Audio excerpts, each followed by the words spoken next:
నమస్తే అమ్మా. నమస్తే. మీ పేరు? నా పేరు అన్నపూర్ణ. ఏం చేస్తున్నారమ్మా? మామూలుగా పొలం పని చేస్తాం.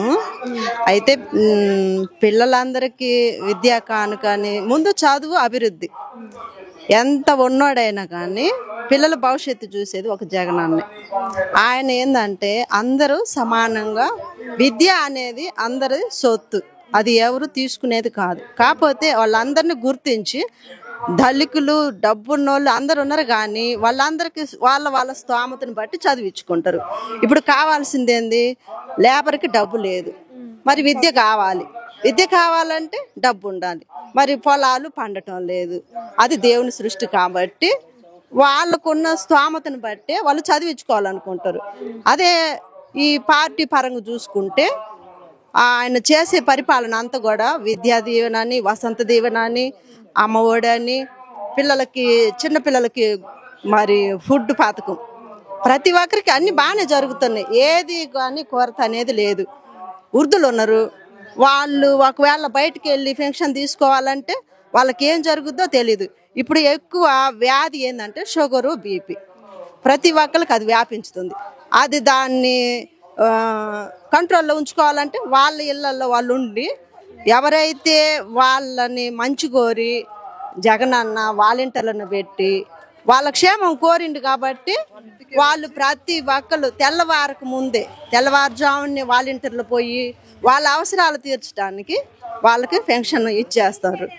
వాళ్ళు షుగర్ ఉండోళ్ళు, బీపీ ఉండోళ్ళు అవి తీసుకొని నెలవారీగా వాడుకుంటారు. ఇప్పుడు కొడుకులు కుమార్తెలు ఎవరున్నా కానీ వాళ్ళ పెన్షన్కి ఆశపట్టలేదు. ఎందుకంటే వాళ్ళు కష్టం చేసుకొని వాళ్ళు పోషించుకుంటున్నా వీళ్ళకి వచ్చే పెన్షన్ ద్వారాగా వీళ్ళు పోషింపబడుకుంటారు. వాళ్ళు పోషింపుకోవాలి కదా. అందుకనేసి జగనన్న పరిపాలన బాగానే ఉంది. ఆయన చేసేది ప్రతి ఒక్కటి న్యాయమైనదే. ఎందుకంటే ప్రజలను పరిపాలన చేసి వాళ్ళ అవసరతలను ఏమేమైతే వాళ్ళకి అవసరతలు ఉన్నాయో ఆ అవసరతలన్నీ తీర్చిండు. అయితే న్యాయ పరిపాలన ఎవరైతే న్యాయముగా నీతిగా పరిపాలన చేస్తారో దేవుడు తప్పకుండా వాళ్ళని ఖచ్చితంగా హెచ్చిస్తాడు. అది నమ్మకం. జగనన్న మాత్రం పరిపాలనలోని మంచి నిర్ణయం తీసుకున్నాడు, కానీ ఆయనే రావాలనేసి అనుకుంటున్నాం. మరి అటు సైడ్ ఎన్డీఏ కూటమి వస్తుంది కదమ్మా, జగన్మోహన్ రెడ్డి గారు పట్టుకోవాలంటారా? ప్రజల అభిప్రాయం, వాళ్ళు నిర్ణయం తీసుకుంటే ఎవ్వరు ఏమి చేయలేరు. ఇప్పుడు జగన్మోహన్ రెడ్డి గారు ఇంతవరకు మేనిఫెస్టో రిలీజ్ చేయలేదు. చంద్రబాబు నాయుడు గారేమో మహిళలకు ఉచిత బస్సు అంటున్నారు, 3 సిలిండర్లు అంటున్నాడు. వాళ్ళు చేసి వాళ్ళు ఇచ్చుకొని ఈయన చేసి ఉన్నాడు కాబట్టి వీళ్ళు చేస్తారని నమ్మకం.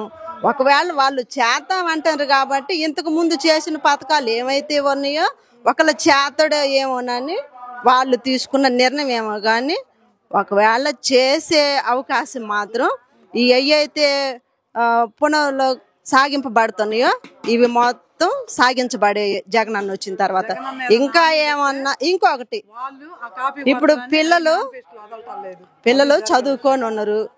ఇప్పుడు మెడికల్ కాలేజీ అని ఇట్లాంటి వాటికి ఒకవేళ అన్నగినక మరలా వస్తే మాత్రం చదువుకున్న పిల్లలు చాలా మంది ఉన్నారు. అసలు వాళ్ళకి ఏదో ఒకటి ఇప్పుడు ఈ ఫ్యాక్టరీలలో కానీ మరి ఉద్యోగాలు, కొద్దిపాటి ఉద్యోగాలు వాళ్ళ స్తోమకు తగ్గట్టు వారికి సహాయం చేస్తాడని మేము అనుకుంటున్నాం. గెలిస్తే మంచి జరిగిద్ది అంటారు. గెలిస్తే మంచి